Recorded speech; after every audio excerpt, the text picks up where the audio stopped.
Taib Kang Rashid, kalau kita punya kekuatan sabar, silahkan engkau sabar kepada Allah dan Rasulnya. Dan terakhir, sabar ketika ibadah.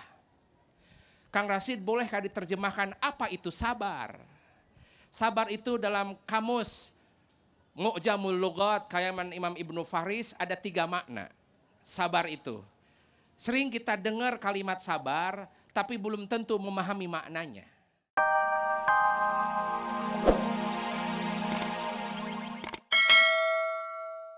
Ketika engkau sudah rapih ke Allah, hablum minallah, tapi harus ada efek hablum minannas.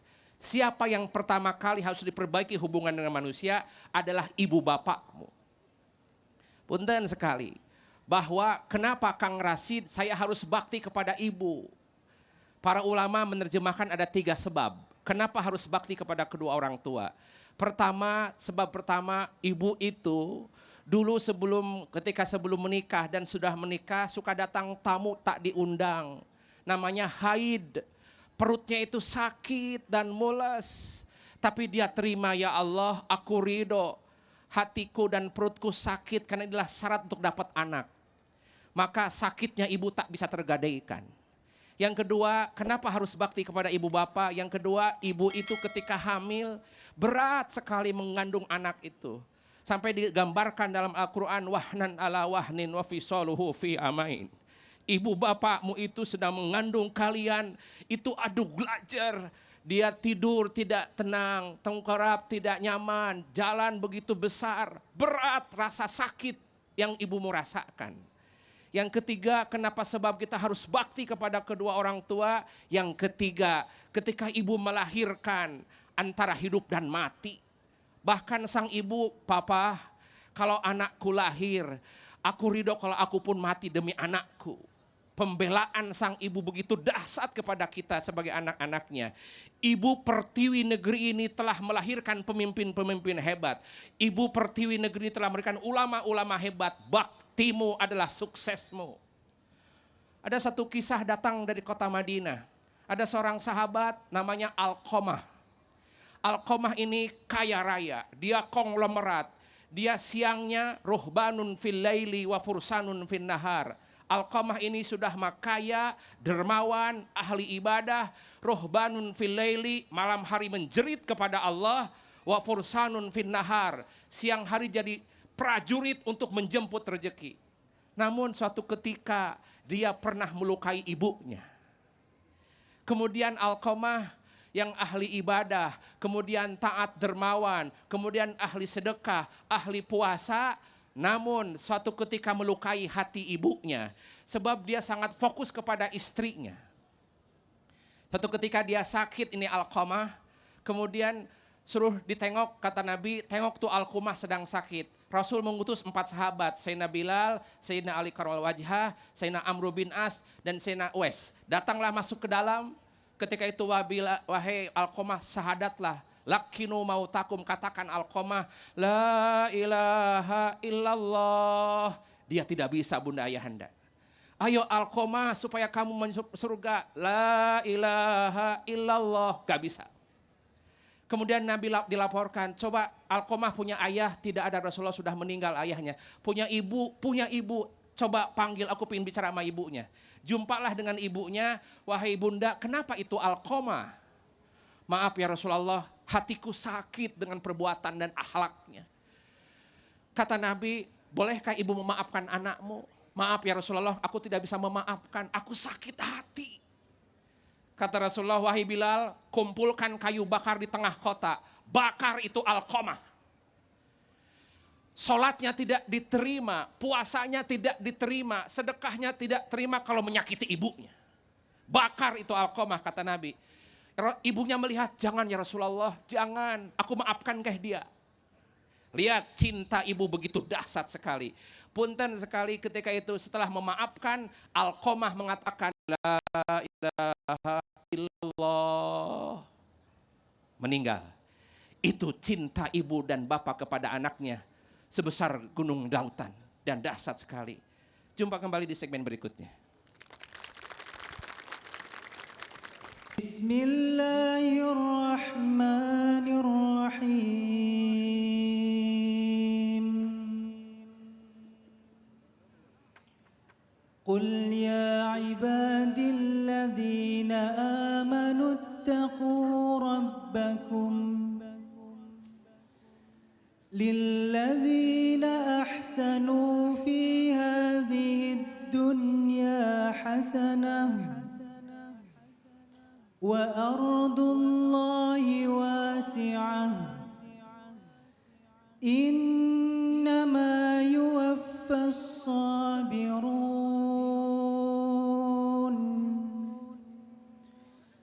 إنما يوفى الصابرون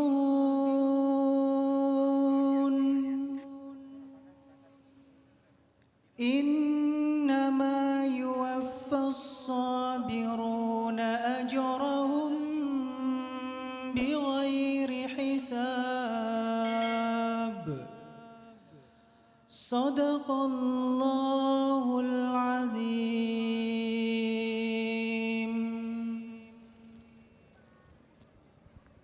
Assalamualaikum warahmatullahi wabarakatuh.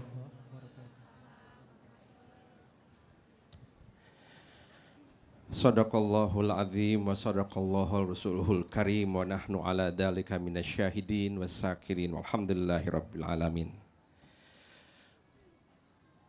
Allah menyampaikan pesan tadi, saudara kita Hamas menyampaikan innama yuwaffas sabirun. Allah akan membalas orang-orang sabar bigoiri hisab. Ukurannya tidak terukur. Saking besarnya pahala sabar. Sampai Allah menyampaikan pesan kepada kita, wasta'inu bisabri wassalah. Ketika engkau sedang punya masalah, ketika engkau sedang punya hajat, minta tolonglah kepada dua hal. Pertama, kepada kesabaranmu. Yang kedua, kepada sholatmu. Ramadan ini adalah melatih kesabaran. Sabar menahan lapar, sabar menahan haus, sabar untuk tidak marah dan dendam, sabar untuk tidak radikal. Itu, Kang Rasid, sejauh mana sih pahala sabar itu? Bunda, ayahanda, pemirsa GTV yang dirahmati Allah Subhanahu wa Ta'ala. Ibadah itu terbagi dua. Ada ibadah keluar, ada ibadah ke dalam. Kalau ibadah keluar, contoh, ada kotak lewat di depan kita sedang sholat, apa ketika mengaji, ambil dompet, isi dompetnya ada Rp1.235.000. Kalau boleh tanya, uang mana yang mau dicabut?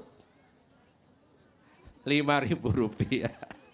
Terima kasih sudah jujur ya, terima kasih. Tidak apa-apa, ambil 5.000, masukin ke kotak, itu ibadah keluar.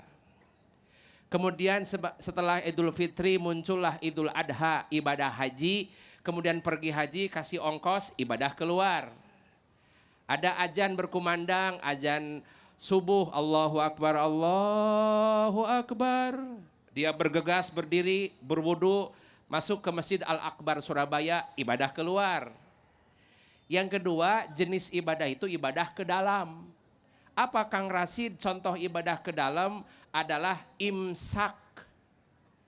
Imsak itu menahan diri untuk tidak makan di siang hari, menahan diri untuk tidak minum di siang hari, itu namanya imsak. Itu ibadah ke dalam. Kalau ibadah keluar, itu pahalanya terukur. Contoh, kalau sholat berjamaah di Masjid Al-Akbar, terbesar nasional ini berjamaah dapat 27. Kalau sendirian di Masjid Al-Akbar dapat 1 pahalanya. Tetapi kalau pergi terbang ke Saudi Arabia, sholat setiap taraweh dikatakan di Masjidil Haram 1 rakaat 100.000. Ada ongkos, pergilah ke Madinah, 1 rakaat di Madinah dapat pahala 10.000. Ada sisa dompet uang, terbanglah ke Palestina, ke Masjidil Aqsa, sholat subuh di Palestina, dapat pahala 1 rakaat 1.000 pahala.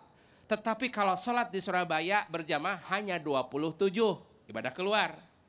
Sekarang kayo sedekah, lepasin keluar. Allah punya skema untuk membalas orang-orang sedekah. 10, 100, atau 700. Lempar uang 1.000 rupiah, Allah balikin 100.000 rupiah. Allah balikin 700.000 rupiah. More you give, more you get. Itu ibadah keluar. Tetapi kalau ibadah ke dalam, sabar menahan marah, sabar untuk tidak radikal, sabar untuk tidak marah-marah, pahalanya lebih besar. Innama yuwaffas sabirun bighairi hisab. Allah akan membalas orang-orang yang sabar hatinya adalah dengan pahala yang tak terukur. Lihat, kalau sholat, malaikat raqib mencatatnya. Kalau sedekah, malaikat raqib dan atid mencatatnya. Kalau pergi haji, malaikat raqib dan atid mencatatnya. Kalau baca Quran, malaikat raqib dan atid yang mencatatnya. Kalau puasa, malaikat raqib dan atid tidak bisa mencatatnya. Karena puasa itu langsung Allah yang menilainya. As-saumu li wa ana azjibihi. Puasa itu hanya untukku kata Allah. Dan aku yang ngasih penilaiannya. Tak terukur, unlimited kalau orang-orang sabar mah. Maka punten sekali, alhamdulillah Ramadan ini adalah kampus. Ramadan ini adalah pesantren. Ramadan ini adalah kampung Ramadan. Untuk kita belajar di kampung itu. Belajar sabar, belajar syukur, belajar santun, belajar tawadu, menghilangkan radikalisme. Itu teh di kampung Ramadan. Namanya Madrasah Ramadan. Maka punten sekali, kalau kita punya kekuatan sabar, itu teh hebat. Nabi yang sangat terkenal kesabarannya lah Nabiullah Ayub alaihi salam. Taib Kang Rasid, kalau kita punya kekuatan sabar, silahkan engkau sabar kepada Allah dan Rasulnya. Dan terakhir, sabar ketika ibadah. Kang Rasid, bolehkah diterjemahkan apa itu sabar?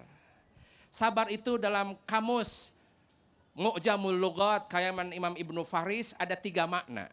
Sabar itu. Sering kita dengar kalimat sabar, tapi belum tentu memahami maknanya.